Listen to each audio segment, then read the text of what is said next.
Tātad šodien mums būs temats ķīmiskā matu iztaisnošana. Mums ir ļoti labs klients ar dabīgiem lokainiem matiem. Tie nav vilviņi šoreiz, ja? Tātad šie ir dabīgi lokaini mati. Un pirms šādām te taisnošanām ir jānoskaidro, kā klients vēlēsies pēc tam nēsāt matus. Tā kā, jo ļoti svarīgi, kādā virzienā jūs taisnosiet šos matus. Vēlējies, ka viņš viņus nēsās uz priekšu, tad arī attiecīgi mēs šo procesu visu taisīsim uz priekšu. Pirmais, kas mums ir jāizdara, ir jāizmazgā ar attīrošo šampūnu mati, nelietojam nekādu balzāmu.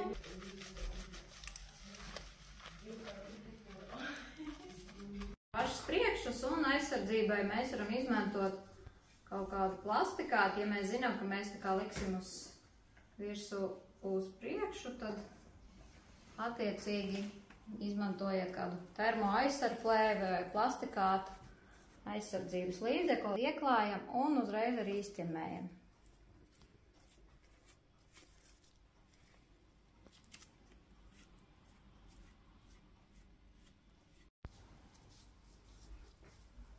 Līdzekļiem, kuriem ir ļoti svarīgi, lai šajā procesā, kad ir ieklāts sastāvs, tie mati būtu pilnībā nolīdzināti.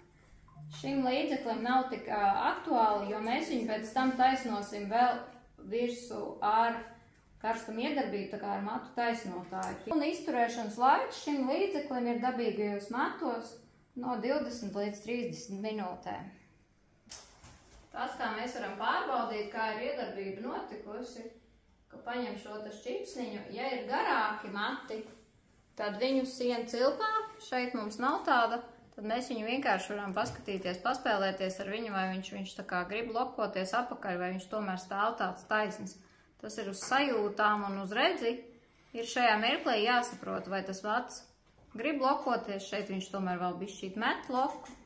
Tātad pēc izturēšanas laika mēs vienkārši skalojam ar ūdeni ārā visu.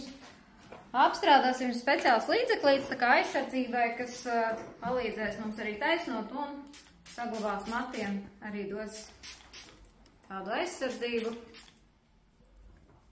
taisnošanas procesu laikā.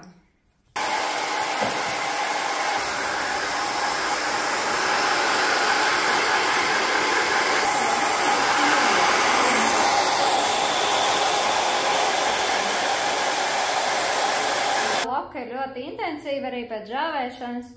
Tātad mēs papildus vēl apstrādāsim ar matu taisnotāju 180 grādos, lai mēs nostiprinātu šo te efektu, pastiprinātu taisnošanas efektu. Un tikai pēc tam mēs viņus fiksēsim jaunajā formā.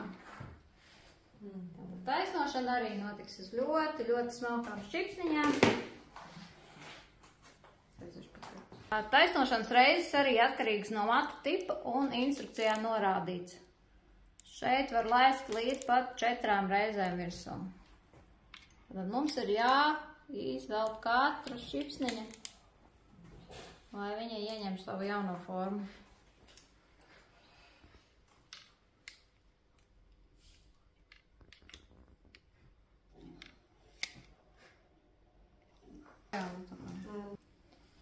Pēdējā stadīga mēs liksim virsū fiksāžu. Šeit ir ļoti ērti, ka viņi jau ir ar aplikātoru un bieza. Fiksāžas laikā mēs visu laiku viņus ķemmēsim un mēģināsim turēt taisnas jau tādā virzienā, kur mums vajag, jo tas ir pēdējais etaps, kas arī nofiksēs šo te mūsu jauniegūto formu.